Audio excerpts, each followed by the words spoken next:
Grand Matin Sud Radio. Info, vérité. Bonjour Véronique Jacquier. Bonjour Christine, bonjour Philippe, bonjour à tous. Alors, question, combien ont coûté les gilets jaunes depuis des mois ? C'est en effet la question à laquelle tente de répondre une mission parlementaire, mission qui a remis hier un rapport au Premier ministre à Matignon. La facture, semble-t-il, est lourde, mais les gilets jaunes sont-ils vraiment responsables, Véronique ? C'est la question que nous posons aux auditeurs ce matin. Ils ont commencé à voter, ils laissent leurs commentaires que je vais vous lire dans une poignée de secondes. Alors les gilets jaunes sont-ils vraiment responsables ? Détaillons tout d'abord la facture, car elle est salée. Elle prend tout en compte, la dégradation du mobilier urbain, les voitures incendiées, les magasins pillés, les quartiers des centres-villes bouclés. Coût total, 217 millions d'euros. Les parlementaires se basent sur les chiffres des indemnisations payées par les assureurs. En première ligne, les commerçants qui ont dû se barricader tous les samedis, 20 à 30% de perte de chiffre d'affaires. Les centres commerciaux ont eux aussi beaucoup souffert. En deuxième ligne, l'État, donc indirectement nos impôts, Christine, 46 millions d'heures supplémentaires à payer aux forces de l'ordre et la destruction de 2400 radars. Vous savez combien ça a coûté la destruction de 2400 radars ? 71 millions d'euros.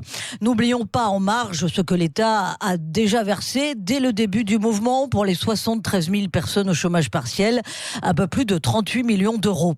La colère des Gilets jaunes suscite donc un paradoxe. Elle affaiblit le tissu économique d'entreprises et de Français fragiles. Les commerçants, les petites entreprises et donc leurs salariés, ce sont eux qui trinquent, pas les gros. Mais Véronique, la facture est-elle vraiment imputable aux Gilets jaunes ? Alors, en très grande partie, non. Dès le début du mouvement, certains Gilets jaunes ont été entraînés à commettre des violences. On s'en souvient car ils étaient en groupe.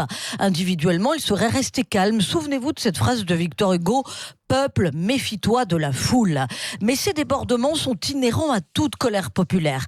Et puis, souvenez-vous, là encore, sont arrivés les Black Blocs, les anarchistes qui s'en sont encore donné un cœur joie le 14 juillet.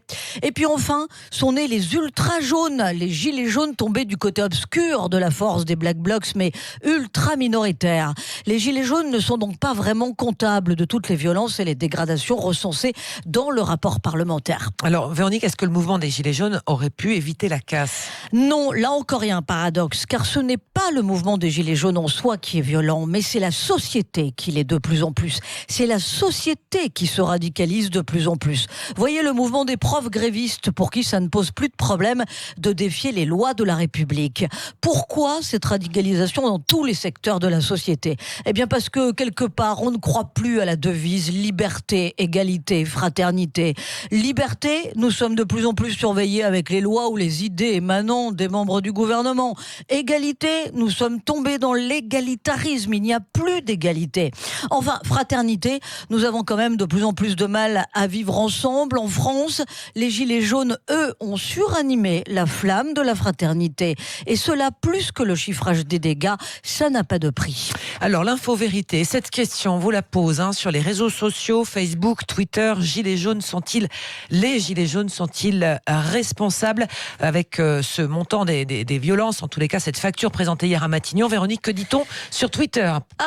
Nos amis auditeurs sont déjà bien réveillés. D'abord, ils disent à 82% c'est non, les Gilets jaunes ne sont pas vraiment responsables. Pourquoi ? Parce qu'un auditeur nous dit nous sommes responsables, donc voilà, pas coupables quelque part.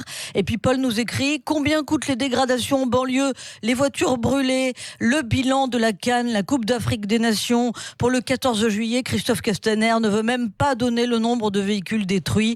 Depuis mai 2017, c'est Emmanuel Macron qui détruit la France. Voilà le coupable. Alors c'est vrai que quand on fait le parallèle avec le bilan de la CAN, il n'y a pas non plus à se réjouir. Et je comprends que les Gilets jaunes qui sont à l'écoute de Sud Radio se défendent. On attend évidemment leurs commentaires constructifs pour nourrir notre débat à 9h05, Christine. Voilà, 9h05. On vous attend également 0826 300 300. Vous pouvez d'ores et déjà appeler le standard de Sud Radio et on en débattra tout à l'heure justement avec un des rapporteurs de ce bilan qui fait effectivement couler beaucoup d'encre, avec ses paradoxes également, puisque par exemple sur le PIB ça a très peu d'influence, mais d'un autre côté il y a effectivement des commerçants dans les centres-villes qui ont beaucoup souffert avec leurs salariés. Et puis des petits commerçants du coup qui ont du mal à remonter la pente, c'est surtout ça. Voilà, absolument, et qui se demandent comment ils vont passer effectivement avec cette absence de trésorerie la rentrée qui se profile. 0826 300 300.